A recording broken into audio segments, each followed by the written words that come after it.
Yo, it's Okpaleke here again with another car review.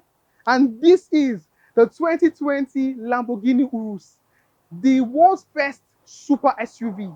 With more luxury companies entering into the SUV class, the Urus came, saw, and bodied the likes of the Audi Q8, the Rolls-Royce Cullinan. It is the ultimate SUV.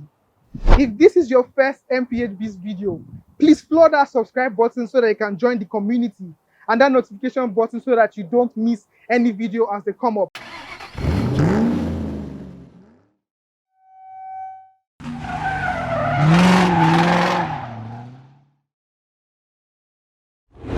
The 2020 Lamborghini Urus. This is not your typical SUV. The Urus is the total package of aggressive styling, superb SUV capabilities, proper grip and power.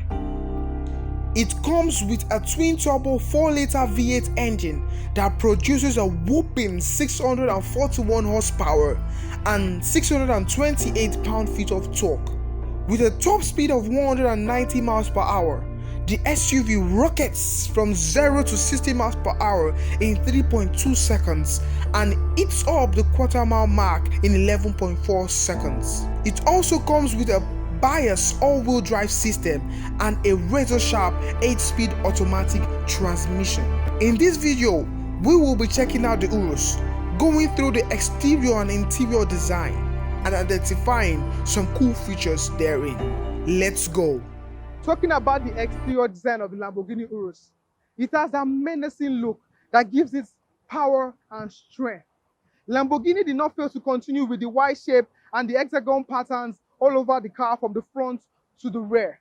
The front end is just jaw-dropping, and it starts with this Y-shaped LED headlights, the massive grills, and it just points out to this all-seeing camera right here. It has this God's eye kind of view. And I like these patterns on the massive air intakes, the front splitters, to add to that sports car feel, that aggressive look that you get in the Lamborghini Urus. All in all, the front end is absolutely plush. Moving over to the side view of the car, you can see that Lamborghini continued with that aggressive look with the lines, the sharp lines, the wedges, and the humps. And again, they continue with that Y pattern over here in this line at the bottom. Then one thing about the discrepancies of this car, it has a vent over here, but the vent is fake. But considering the price of this vehicle, the fact that it's 300,000 pounds, do you think that they deserve to leave a fake vent on the body of the vehicle? Let me hear your thoughts on that down at the comment section. Looking at the tires, it looks menacing as usual. 23-inch alloy wheels, the largest brake calipers I've seen, 10-piston carbon ceramic calipers, all to just add to that aggressive look that I said again with the vehicle. One thing I like about this side view is that the door covers the side skirt. That way, when you open the car and you're trying to get into your car, it does not stain your trousers, your shorts, your socks, whatever you might be wearing. Moving over to the rear, I love the roof spoiler and the rear lip spoiler here. Lamborghini also continued with that white theme in the LED tail lights, and even if you look closer, you will see some more white patterns deeper in the tail lights, and you can also find that in the headlights. There are vents on the rear to cool the tires, and they are real, so thumbs up Lamborghini. The Urus also comes with quad exhaust pipes, 2 on both ends of the rear with a diffuser in between them. In terms of the exterior design, the Urus is what's the Great Bull Badge.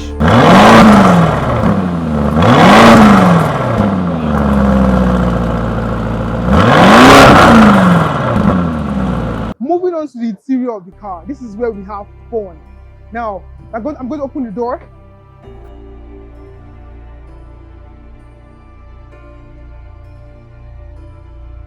Now, talking about the interior of this car, it talks about luxury, it talks about class, and still found a way to add power and authority into it. Now, in terms of materials, Lamborghini did an awesome job in it. You see the leatherwork here, the beautiful blend of red, black, and chrome, the Lamborghini logo over here, just to ensure that you know and not forget that is Lamborghini. There are, however, some Audi accents here, like For example, the screens, the steering, all come from an Audi. But they still had a way to show that it's still Lambo. I'm going to talk about infotainment screens.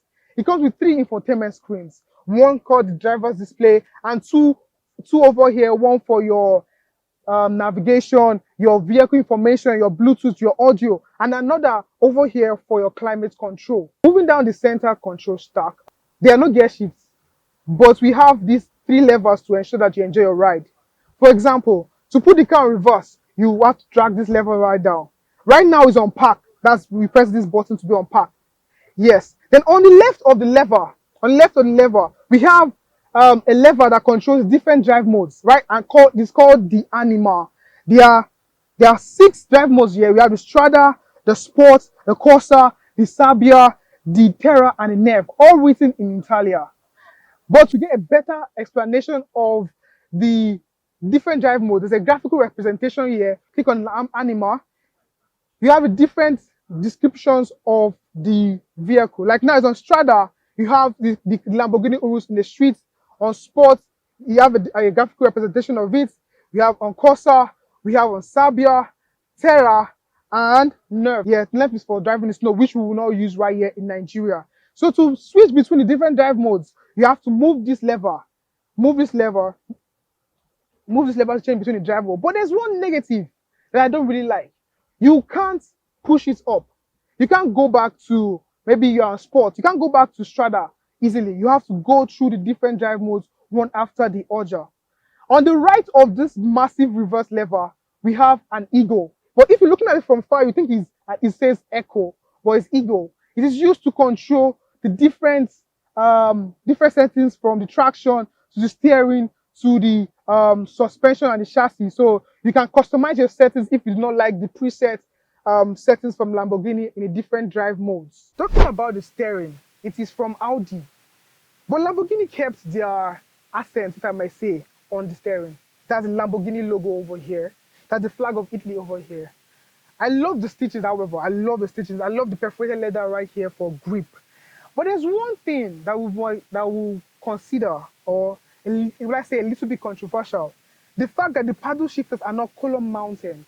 They are mounted on the steering wheel. So whenever you are making your turns, the paddle shifters follow you.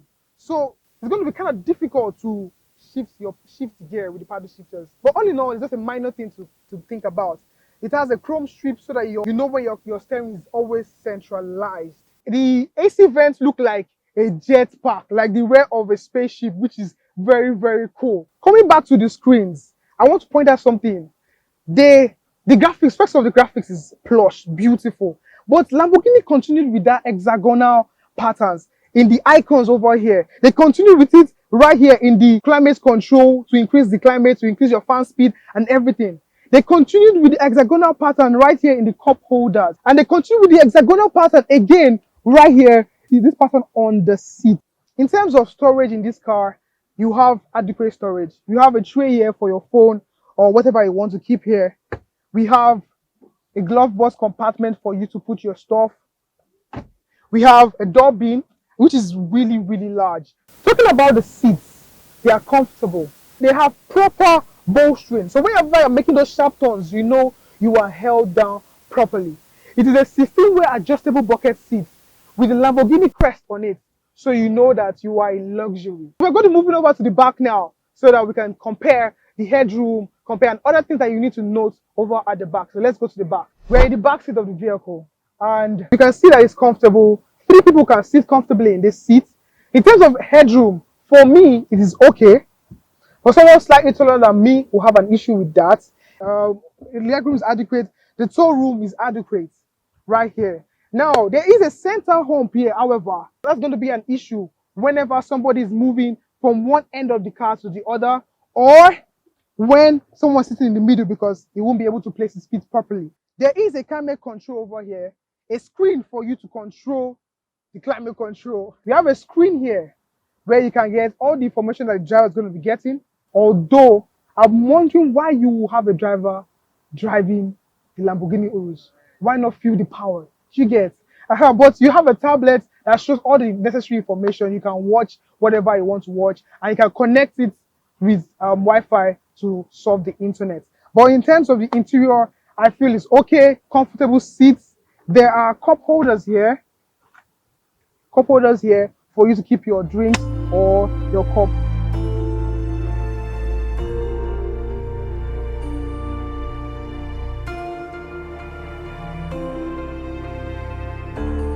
Major shout out to Cali Dreams for being my car plug for this review. You can check them out for your luxury cars here at Lekki Epe Expressway, Lagos, Nigeria. So that's it for the 2020 Lamborghini Urus. If you like this video, please floor that like button.